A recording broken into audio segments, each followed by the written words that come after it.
أغمض عينيك وتذكر أغمض عينيك وتذكر تسبيحا حلوا كالعنبر. الحمد لله رب العالمين، أحمده سبحانه وأشكره وأثني عليه الخير كله.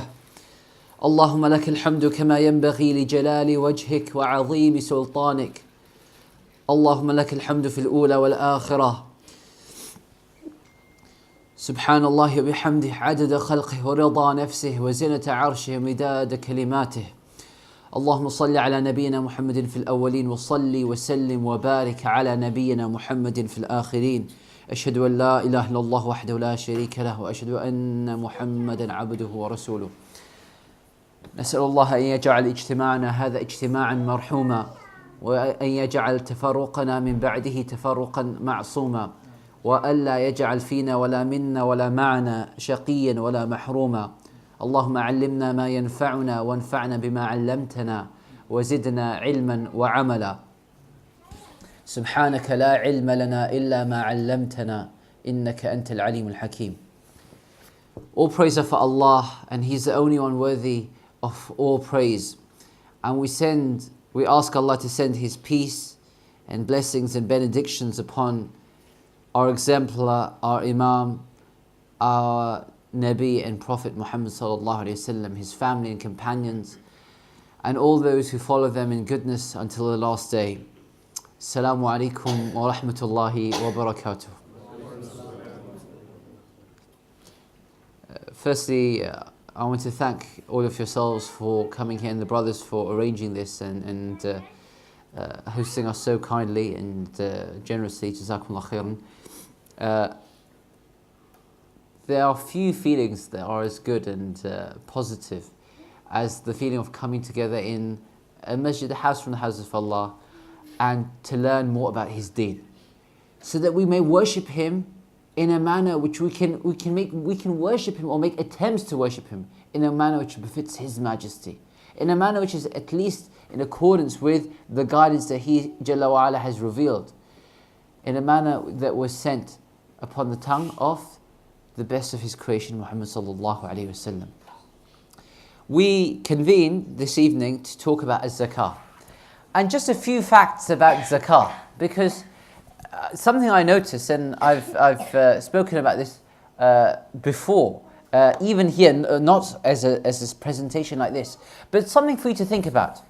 If you to ask some of even our young brothers here from the school age, something I've noticed. If I were to ask you, do you know what Zakah is? What's it? It's when you give money to the poor. Okay. Charity. Charity, okay. You know what when I used to go around sometimes even to schools and ask people, young kids in essence, you could ask a 6-year-old, what is Zakah? And they would say Zakah is the third pillar of Islam. True?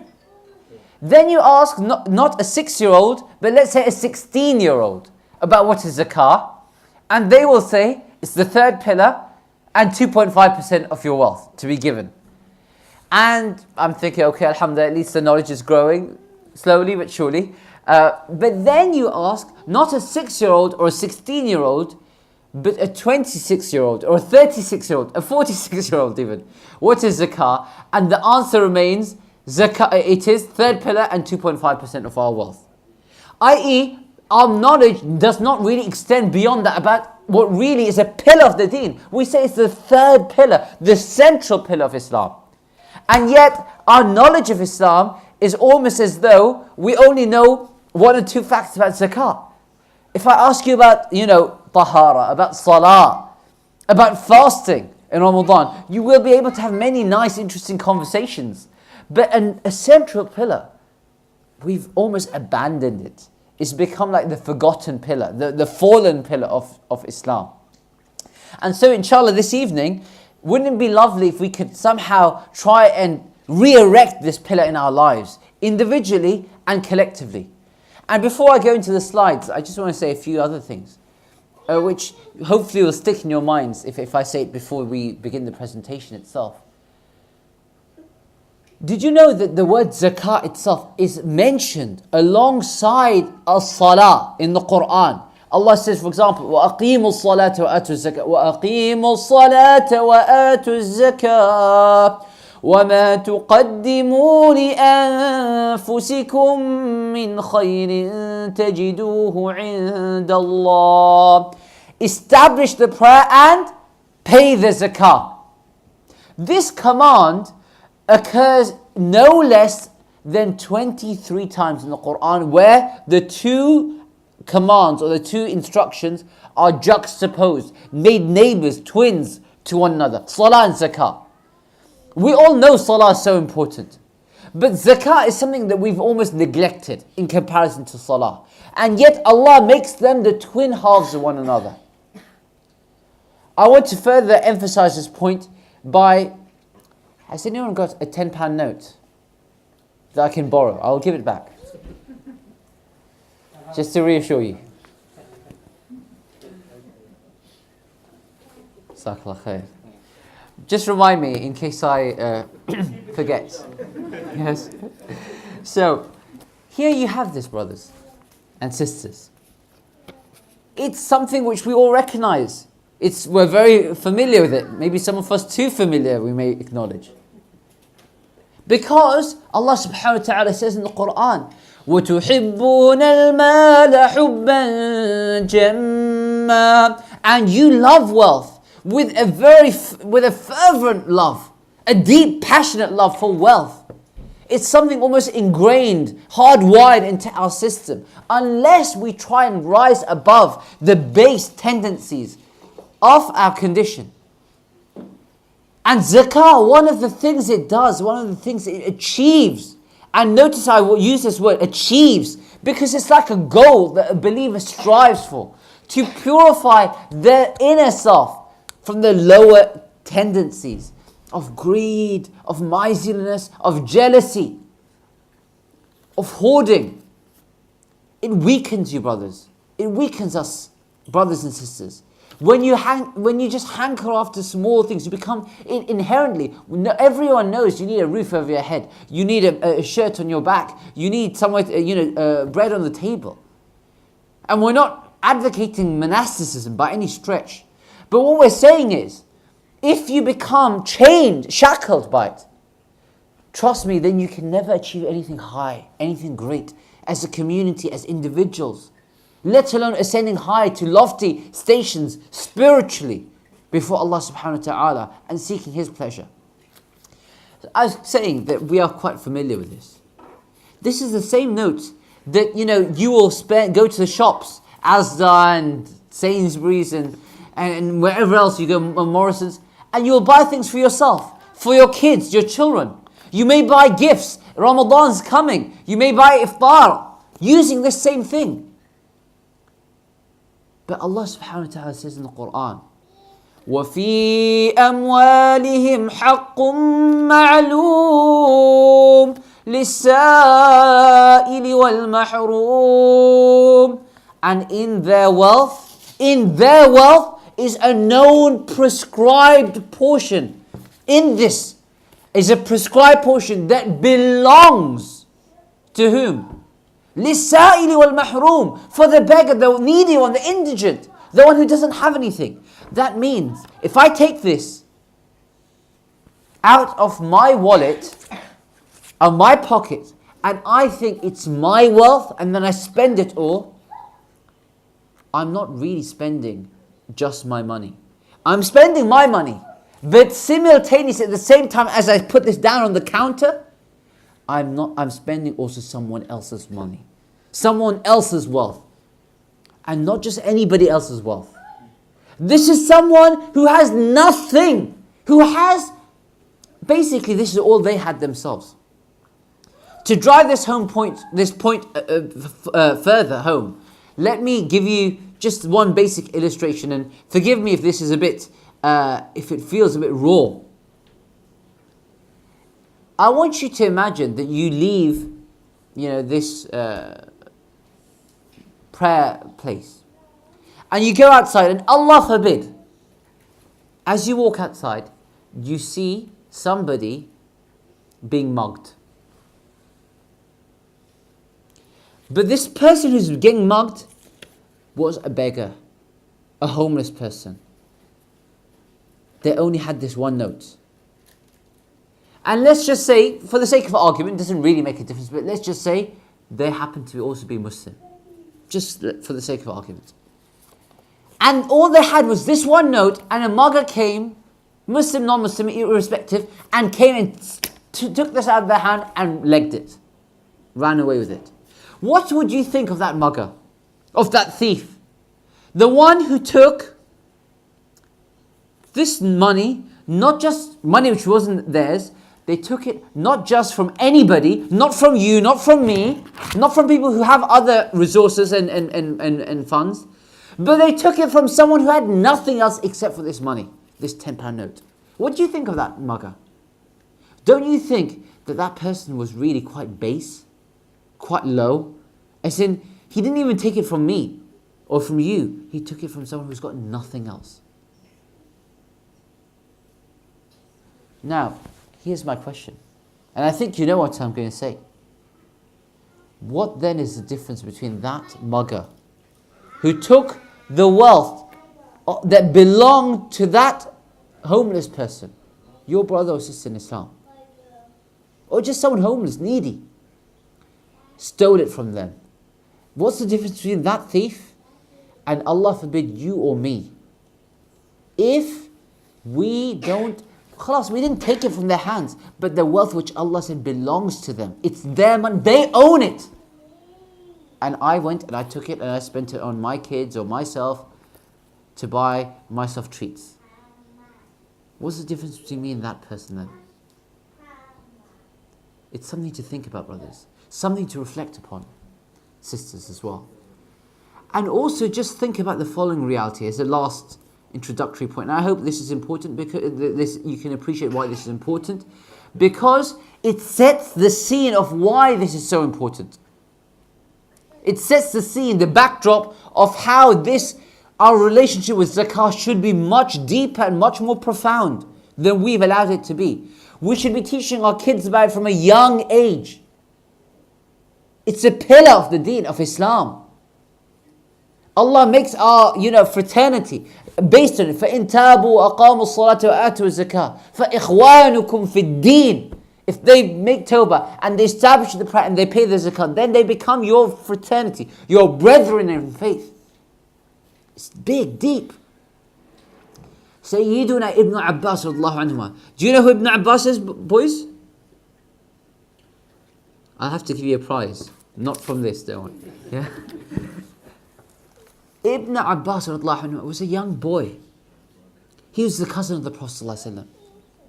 But later, the Prophet ﷺ made dua for him. He said, Allahumma faqihhu fi din wa allimhu ta'wil. Oh Allah, give him the understanding of the deen and the interpretation of the Quran.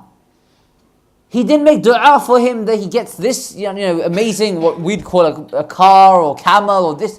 He knew real prize is to know Islam, to know the deen. Not to not know other things, but the deen is the center of the consciousness of a believer. So anyway, Ibn Abbas later grew up and he became a great scholar, one of the greatest scholars of this whole ummah. And this is something that you should also aim for, we should also aim for. Anyway, Ibn Abbas, he explained, he said, no people withhold the payment of zakah, they don't pay the zakah, except Allah will withhold from them the sending of the rain. Now, I don't want you to think that because it rains a lot in Norbury, or in London or the UK, that therefore that means everyone's paying the zakah. The point is, when we withhold the rights of others, then don't be surprised if our needs also get left unmet. How many people do we know in our own lives, in our friends' circle, our family circle, who have problems, sometimes inexplicable, seemingly inexplicable problems with their health, with their wealth, with their house, one thing after another, this leak after another, that, and of course it's non-stop. And sometimes just the lack of inner peace. They have Islam but no peace. How is that possible? Maybe it's that need that's being left unmet of the person because we are failing to meet the needs of others. And we're not talking about the nafil needs of paying sadaqah, we're talking about zakat itself, the wealth which belongs to them, the poor and the needy. So it's something which really matters, brothers and sisters. Jazakallah khair, before I forget. Yeah. So let's see some of the...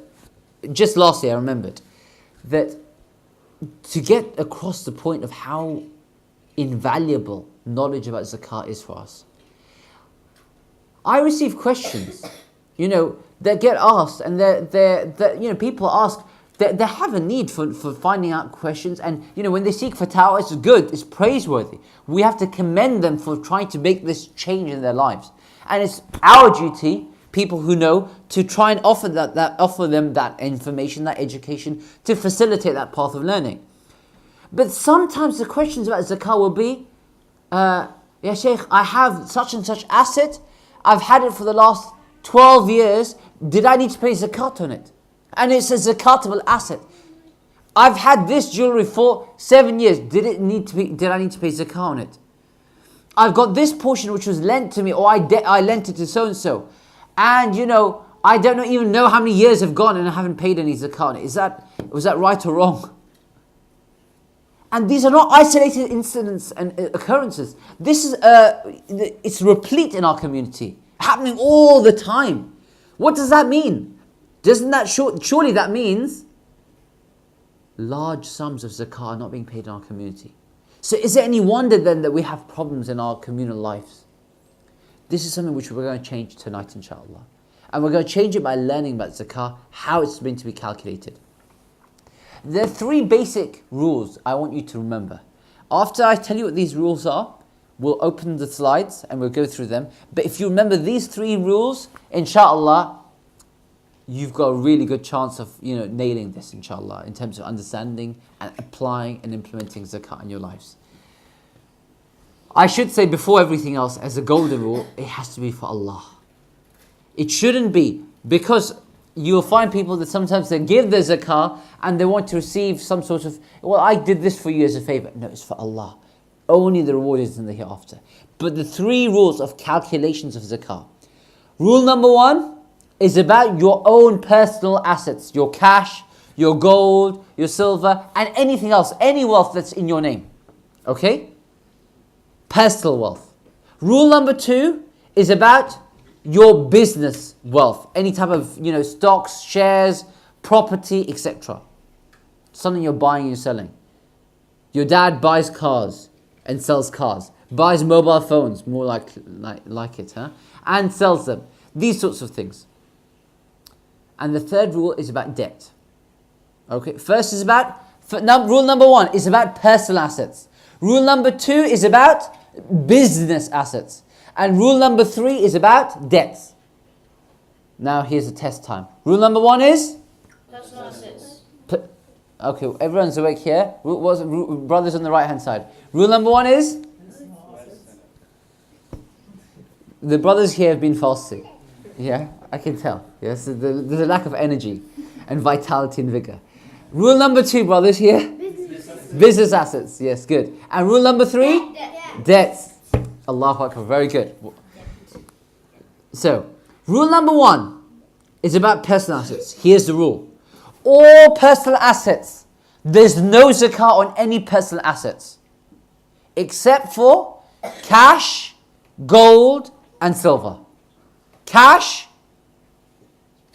gold, and silver. No other personal assets are zakatable. Okay? So you don't pay any zakah on your car, on your washing machine, on your wife, or your husband, or any. By the way, or your husband, I said. By the way, that's a compliment. We're saying your husband and your wife are assets, not liabilities. Yeah, good. So anyway, so the point, that was just a joke, simply to say that personal assets, no zakah except for cash, gold, and silver. I'll take questions in a moment. Is that okay? Rule number 2 is about business assets. Okay, business assets are those things which you bought with an intention specifically of resale. And I mean by that, almost immediate resale, right now, within the year, that sort of thing. Yeah? Maximum, let's say, push it 2 years. It's immediate sale you're trying to do. It's on the market. That, rule number 2 is, all assets that you bought with the intention of reselling like that are always zakatable. You must pay zakat on it, even before you sell it. And the rule is, you pay zakat at which rate? Not the rate you bought it at, but the rate that you're looking to sell it right now. Right? So, I bought the car for £7,000. I'm going to now sell it for £5,000. I haven't sold it yet, but it's an asset which I bought it to sell. Are you losing on it? Even I'm losing on it doesn't matter. The fact is, it still represents cash. Yeah? So therefore, I have to pay zakat on the £5,000 even before I've sold it. Yeah? I buy mobile phones. I buy them for, I don't know, how much could I buy a mobile phone for? You buy some expensive phones, young man. 1,500. So £1,500, and I'm going to sell it. Therefore, let's say more expensive. How much? $20 billion. Okay. I'm not going to be buying my phones from you. Yeah. So £2,000. So then I pay zakat on that amount, not on the amount that I bought it. Clear? Any asset you bought with the intention to sell it, then it's a business asset, right? I'm just going to give you a small detail on the side here. An asset which you've bought, for example, something you've bought, or not wealthy, something you bought actually not with a clear, specific intention to sell it, like right now. Let's say even a property, a rental property. But I've given the answer away. It's a rental property. Sure, you may intend to, sell it one day, but actually a brother comes to me and says, "I got this property. I've bought it. I do want to sell it, but I'm renting it right now. Do I have to pay zakah on it?" I say the zakah itself, no, the rent itself is not zakatable except if in form of cash. So if you've got cash still with you on your zakat date, it's part of your zakah liability. If you don't, if you spent it all, you bought iftar for all of these lovely brothers, mashallah. Yes? Yeah, he said yes, mashallah. So meet him afterwards. Yes. So you've got if he spent it all, khalas, there's no zakah on it. If he's still with him, or he has that cash, it's zakatable. But so rental is not. But he says, I'm planning to sell it one day. I said yes. But what happens if before then, one of your kids get married and they say, they go to university and they say, Abba, can I not stay there? And they're the apple of your eye anyway, and this and that, the other. Are you really going to say no? Are you going to say no even if they say, Dad, alhamdulillah, you're getting me married to so-and-so. If I get married to him, I have to move city, or I can stay in your flat, down the road. Are you still equally certain you're still selling it? And he's like, I'm not so certain. So my point, all of that long story and drama is only to say to you the following point. You say you're sure. How sure? If it's 100%, you're clear. It has to be sold. Even if you want to keep your one of your kids nearby, you'll get another place. Then, of course, this is now a business asset. Yeah, but if you're not clear on it and it's not for immediate sale, no, it's not zakat. It's not a trade good. Rule number 3. So rule number 1 is about personal assets. We said all personal assets are exempt from zakat except for, what are they, boys? Gold, silver, and cash. Yeah. And rule number 2 is business assets. Assets you bought for selling, all of them are zakatable, based on what price? The selling price, not the buying price. And rule number 3 is about debts. So here's the rule about debts. Brother, what's your name? Faisal. So Faisal lends me £5,000, yes? He said yes. Alhamdulillah, yes? So anyway, he lends me £5,000. Whose £5,000 are they? His or mine? Whose? Faisal's. So who pays zakah on it, Faisal? He said that with a big me. Yes. Of course, if it's Faisal's money, then he has to pay zakah on it, not me. In fact, I'm the guy who's in debt. True? And as you will see in the slide, under some circumstances, a debtor, the guy who's in debt, can even receive zakah. So it would not make that much sense to say the debtor is the one who has to pay zakah. Does that make sense? Do you understand?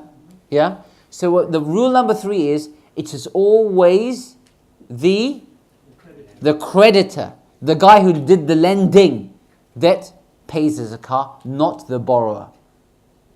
Not the debtor. Is that clear? So that's it, simple.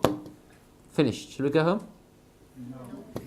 So, but that's more or less what you need to know. Rule number 1 is about personal assets. Rule number 2? And rule number 3? Debts. Excellent. Okay, now let's see what the slides have to show us. Is it? Okay. So the Prophet ﷺ said, again, just a reminder about this is important. Hadith of Bukhari and Muslim. That means it's really authentic. So pay attention, inshaAllah. من آتاه الله مالا فلم يؤدي زكاته مثل له يوم القيامة شجاعا أقرع له زبيبتان. Allah subhanahu, the Prophet ﷺ says, just read it in fact for a moment. Is it showing on the? أنا مالك أنا كنزك أنا مالك أنا كنزك. I'm your wealth, I'm your hoarded treasure. So we want to save ourselves from this reality, brothers, sisters. Now, who has to pay zakah? Anyone who's well-to-do? Bill Gates? No. So zakah is a pillar of Islam. What's required for the acceptance of deeds in terms of the hereafter and in terms of receiving Jannah is the person needs to be Muslim. Also, they need to be owners of nisab. Nisab, as we'll see, is that minimum threshold of wealth. If you own it, then you pay zakah. Below that, anyone who's less than that is actually classed as being poor or needy, etc. Also, there are 2 other conditions mentioned, which is being baligh aqil, being mature, physically mature, and being sane, having your mental faculties about you. These first 2 conditions mentioned are actually subject to some difference of opinion amongst the madhahib. So the Hanafi school of thought and Sufyan al-Thawri rahimahullah and a few others held the view, they opined that actually if someone's not adult and not sane, then zakah is not due. As for the Malikiyya, Shafi'iyya and Hanabila, they said even if you are not, if there's a child, an orphan, let's say, even an orphan, but they own wealth, then that is to be paid zakat upon. Now, where is the argument emerging from, or where does it come from? Both schools of thought, both perspectives have their proofs. On the one hand, the scholars who said that an adult only an adult pays zakat is based on the hadith of the Prophet ﷺ. He says, "رُفِعَتِ الْأَقْلَامَ عَنْ ثَلَاثَةٍ." The pens are lifted from 3 kinds of people. And he mentions the child until they grow adult, or the person who's insane until and unless they regain their sanity, because they can't be addressed by a divine command if they haven't got the faculties to understand, comprehend, and make sense of it. The argument makes sense, right? On the flip side, you find that the flip side says, but actually Allah says in the Quran, وَفِي أَمْوَالِهِمْ حَقٌّ لِلسَّائِلِ الْمَحْرُومِ. In their wealth is a known prescribed portion which belongs to the poor and needy. How is this verse going to be used for this argument? Do you know, brother? Come in. Or anyone? You or the brother behind you? Either of you. I'm trying to get you to think, how could this verse says, the verse is, in their wealth is a known prescribed portion that belongs to the poor and needy. Based on this, they say, even if you're not adult, their wealth is zakatable. Anyone know? Is it that the statement is unconditional? Explain more. So there's no condition in terms of age? Sure, exactly. Put in other words, the verse implies that it's not the actual owner that is subject to zakah. The wealth itself is subject to zakah. And one of the hikmas or the wisdoms of zakah is to ensure circulation of the wealth in the society. Because it goes from the rich to it keeps changing hands. Do you understand? As opposed to being concentrated. Now, even if it's sure that the orphan is an orphan or the child's a child, but if they are, for example, I'm just giving you a crass example, a millionaire orphan who's just inherited, X 100,000 or a million, it's still a huge amount of wealth that's going to stay locked for X number of years and not circulate within society. So it's still, the counter argument is it still applies. Anyway, both opinions have their basis. Notice now something. The recipients of zakah are explicitly mentioned in the Quran. And it occurs in the hadith of Abu Dawud that the Prophet ﷺ said that indeed Allah did not leave zakah to be explained by anyone else, not a prophet or other than the prophet. Rather, He determined it to be mentioned where? In His book itself. Which salah have you just prayed right now, brothers? Maghrib, right? How many rak'ahs did you pray? 4? 3. Good. 3 rak'ahs. Is that number 3 mentioned in the Quran for Maghrib? No, it's not. Where is it mentioned? In the Sunnah of the Prophet ﷺ. So it must be important. The Sunnah of the Prophet ﷺ explains it. Is it mentioned in the Quran? Allah chose specifically to mention in the Quran itself. Ramadan, how many days? Okay, it's mentioned a month. But for example, the timings of the salah, specifically in detail, are not mentioned. The Prophet ﷺ explains it. This explicitly is mentioned in the Quran. And there's something interesting here. The accountants in the room will tell you, and those who study finance, that actually the hardest thing is not raising funds or revenue. The real skill is working out where you are meant to allocate the funds within society to make the most growth and the most impact and effect. Allah subhanahu wa ta'ala said this out in the Quran Himself. He says, إِنَّمَا الصَّدَقَاتُ لِلْفُقَرَاءِ sorry, I meant to use this. Yes? وَالْمَسَاكِينَ وَالْعَامِلِينَ عَلَيْهَا وَالْمُؤَلَّفَةِ قُلُوبُهُمْ وفي الرقاب والغارمين وفي سبيل الله وابن السبيل. Allah subhanahu wa ta'ala sets this out in the Quran Himself in Surah Tawbah, verse 60. Surah 9, verse 60. So, who are the poor, who are the needy? Now notice this says state-appointed zakat collectors. So this is not your admin fees. And why do we say I should probably say government-appointed zakat collectors, right? Why do we say that they receive zakat and not admin charges? For a start, brother, you're in work right now? Yes? Let's say tomorrow, Allah forbid, not him, someone else out of work. How can I earn, raise some funds? Why don't I start collecting zakah and I can very conveniently take a small little cut? In essence, because who appointed you as an organization to become representatives of the poor? They never appointed you, in principle. Whereas in the Islamic framework of affairs, the government are the officials responsible for the poor and the needy. And they are therefore representatives of them. When they receive the money from you, it's as though the zakat obligation has been discharged. Mu'allafat qulubuhum is something which is differed upon. Some of the madhahib said, like the Hanafi school of thought says, it's no longer it's been abrogated in essence. And they said that after the time of Sayyidina Umar ibn al-Khattab, no one ever implemented it. Others said it still applies, and then there's a difference of opinion who it applies to specifically. Is it a non-Muslim who's on the verge of coming to Islam, or a Muslim who's now facing very harsh treatment, let's say from their family for being Muslim, they're being evicted, etc. And this is just to kind of say, look, you're part of the fraternity, you're part of you're one of the brethren, you're one of the family of Islam. It's our responsibility to take care of you. So this would be keeping their hearts firm, in essence. Emancipation of slaves, I take it you don't know any slaves, so I won't dwell on that.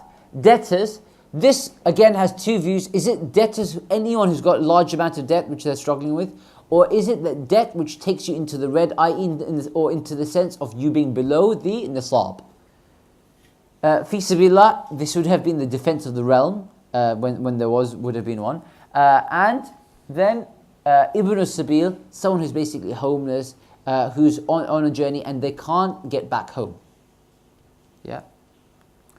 Now, who defines what the poor are? Who the poor are? There might be some people who are quite well-to-do, they still feel poor, right? So the poor, there are two meanings or definitions given amongst the scholars. One is someone who doesn't have enough to make ends meet. Simple as that. The other, slightly more strict definition is saying that you take the person's net assets and then exclude from them basic necessities such as food, drink, clothing, etc. and outstanding bills, outstanding payments. And if they fall below the nisab, then they are poor. Okay? So basically you take their assets, their net assets, and if you minus their basic necessities, having the roof of their head, the food they have, outstanding bills, minus that all, if they fall below the nisab, then they can receive zakah. The nisab, I meant to check it actually before the lecture began. I'll check it afterwards. But for example, last year it was close to around £215, £220 for silver. So anyway, let's crack ahead, inshaAllah, because... Are we left off any questions? Yes, but maybe, are you okay waiting till the end? Well, no, because you mentioned something which is quite relevant for you. Sure. Because there's a moment where people say that Yeah, I'm coming to that next. money is mixed. So Sure, I'm going to come to that, inshallah. Now, this is the slide in essence, says to you exactly what I mentioned in terms of the 3 golden rules. It fleshes out a bit further, but we'll come back to this, inshallah. So, as we said, all personal assets are exempt from zakah except for cash, gold and silver. You should have, by the way, a fixed zakat anniversary. Can I have a raise of hands? Who's married in the room? Brothers, hands up. Don't be shy, brothers. They can't see you. So, hands high. Who's married? Hands up. No? Yes? So now, keep your hands up. Now tell me, keep your hands up if you can remember your anniversary date. The date you got married. That monumental day. Oh, most of you can, mashallah. Yeah? Now, keep your hands up. Brothers, hands up, keep your hands up. If you can remember your anniversary, hands up. If you can. Keep your hands up if you know your zakat anniversary date. Okay. So, there are a few of you, good. Zakat anniversary date is not unimportant. I can't get away with saying your marriage date's not important. But, certainly, your zakat anniversary date is hugely important. Far more important, I'll say, yeah? No, but the reason is, actually, it's an ibadah. It really matters. And it's a debt which I owe to the poor. It's a debt I owe them. So it should be now. And also lastly, you should remember, haram income is exempt from zakah. So that means you don't pay 2.5% on haram income. How much do you pay? 100%. Yeah. Okay. There's also zakat on livestock, but I'm sure none of you are farmers here in Norbury. So I won't go into that. What happens if you've got mixed assets? So for example, you've got gold, you've got silver, and you've got cash. So some scholars said, use the gold gold nisab. Some said the silver nisab. Actually, what we kind of say is that when you have differences of opinion within zakah, you should see which one comes closer to the objective of zakah. And one of the objectives of zakah is the enrichment of the poor and the needy. So actually, if you choose the nisab of silver, the silver nisab, even as if you've got mixed assets, then it ends up meaning, it doesn't mean that actually you'll pay more zakah necessarily. It just means more people will pay zakah. and only the poorest of the poor will actually be receiving zakah. That's at least one of the arguments which exists on it, inshallah. So generally we recommend using the nisab for silver. If you do believe it, you should use the nisab for gold. Obviously wouldn't, who am I to stop you? It's a legitimate view, but actually the nisab for silver is what we advance. Shares or other assets that you have. Now, if your intention is to resell it, then it's actually a trade commodity. And you then pay zakat on your shares at which value? The market value that you could sell it for today. Okay? If, however, you've got those shares for the purpose of just long-term investments, then the point is, there's no zakah except on your dividends that you get. There's also zakah on your cash balance that you have inside inside the share itself. Because let's say if I own 1% of the whole overall company, that means I own 1% of the cash that's in their account as well, and 1% of the debts owed to them. And if they have haram income, by the way, 1% of the haram riba, for example. So I need to get rid of that as well, the equivalent amount. So that's something to be borne in mind. If you end up paying, actually I'll explain to you further details about this in the Q&A because I'm conscious of time. Debts owed to others. In essence, if there's a personal loan, I've lent £100 to the brother over here. Who's the owner of the money? I am, so I always pay the zakat on it. I don't have to pay the zakat on that money until I receive it back. But if let's say 3 years pass, then when I get it back, I have to pay for how many years? 3 years. The full 3 years. If I pay it in before then, it's great. Yeah? But that much is allowed. It's allowed for me to wait until I receive it back, the nisab value of it. The nisab value of it. But the point remains, it's me who's responsible for it. There's something called a bad debt, which is exactly what it says on the tin. You know, what's your name, brother? Omar. So brother Omar lends me, how much you going to lend me? So, £1,000, yes, a grand. Now what happens is, brother Omar comes knocking on the door, and he gets his £1,000 back, no problem. Imagine he knocks on the door, and he finds out, you know, Abid's his legged it, yeah? And he's typical bearded, no, I'm joking, yeah? So at that point he's lost hope. Or I said, you know, I'd really never be able to pay. Again, he's lost hope. That becomes a bad debt. He no longer is responsible for paying zakat for that money, for that loan. Debts owed to others. Now let's say I've bought something on, I'm going to call it halal credit. Halal credit means there's no interest involved at all. I'm just buying it in installments. Some furniture. And the furniture is, I don't know if you can get furniture, I'm sure you can, £5,000 over, I don't know, 2 years, or you know, £6,000 over, let's say, 3 years. Okay, so that's £2,000 each year. Now this, if there's a legal contract in place, which implies, like, it implies that the company, the furniture company, cannot demand more than 1 year at a time. That means, actually, so I'm paying £2,000 per annum, per year. Today's year 1. So how much can they demand from me? £2,000. The other £4,000 is also their money, right? So who should be paying zakah? Give me I've forgotten what these furniture companies' names are. Well, you know, DFS. That's the one I was saying. So DFS or whoever it is their money essentially, and they'll pay zakah, yeah, on it instead. Problem is here that they are legally only allowed to demand how much from me? 1 year's worth, £2,000. That means the other £4,000 are actually safe in my bank account. Do you understand? It's safe with me. They cannot demand it. So the scholars say the underlying rationale of debt is no longer applicable here. Because here there's a legally bound contract which protects me from the debtor, from the creditor. The creditor can't take it back. Whereas In most other loans, if Faisal lends me £1,000, I can't pay him back. It's recommended for him to give me more time. But if I keep playing and deferring, he can even go to the courts and have it returned to him, even Islamically.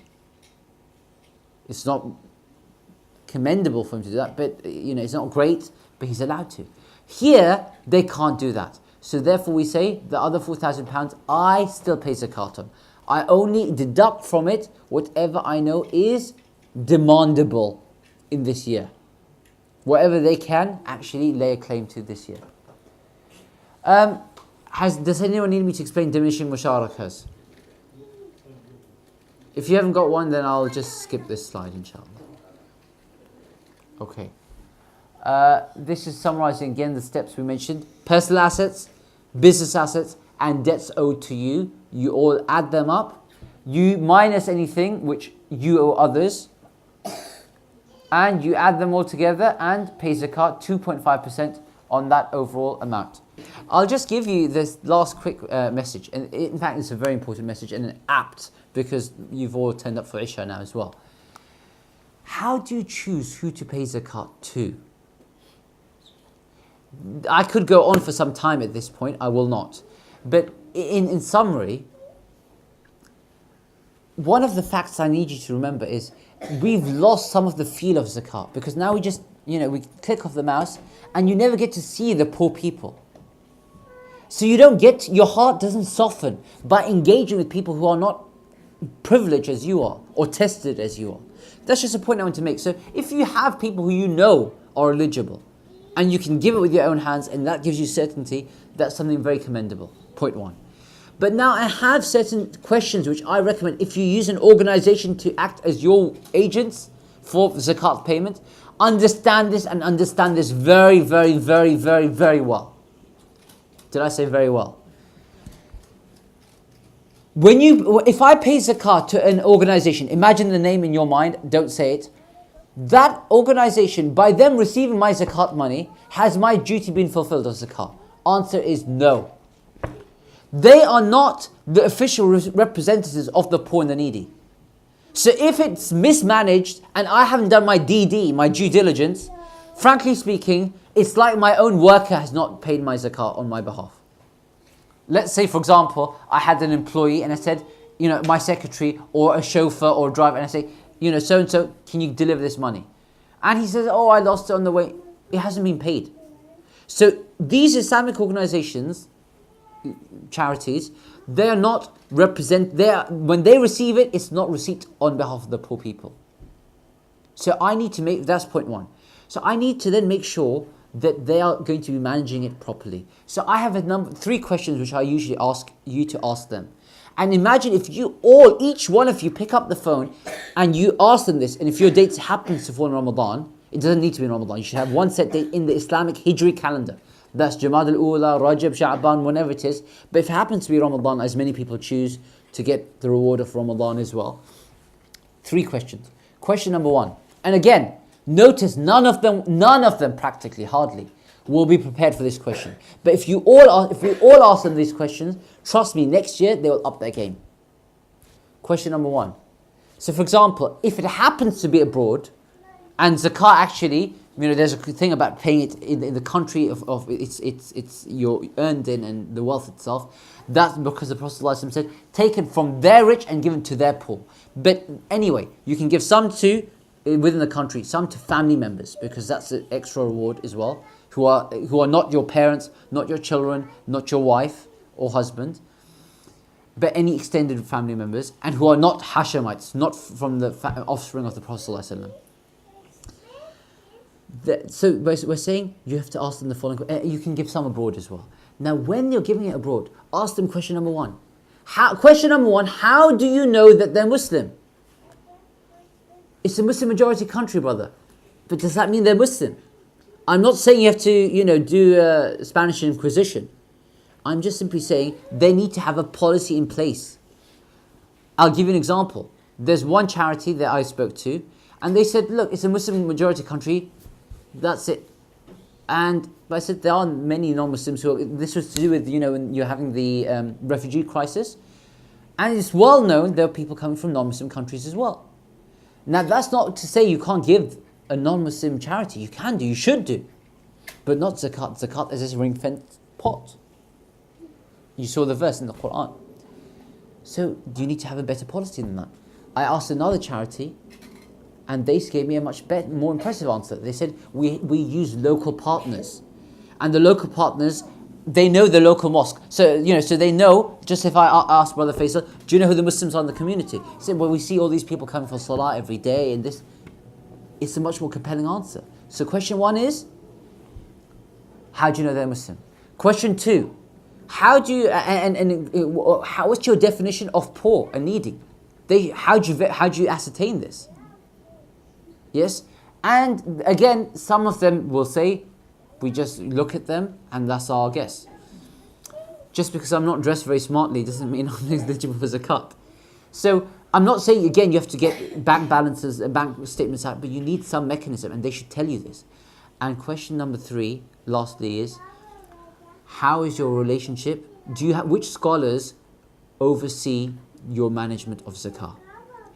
Because frankly speaking, this is not a small duty. It's a big duty. And you can't just make it up on the cuff, on the whim.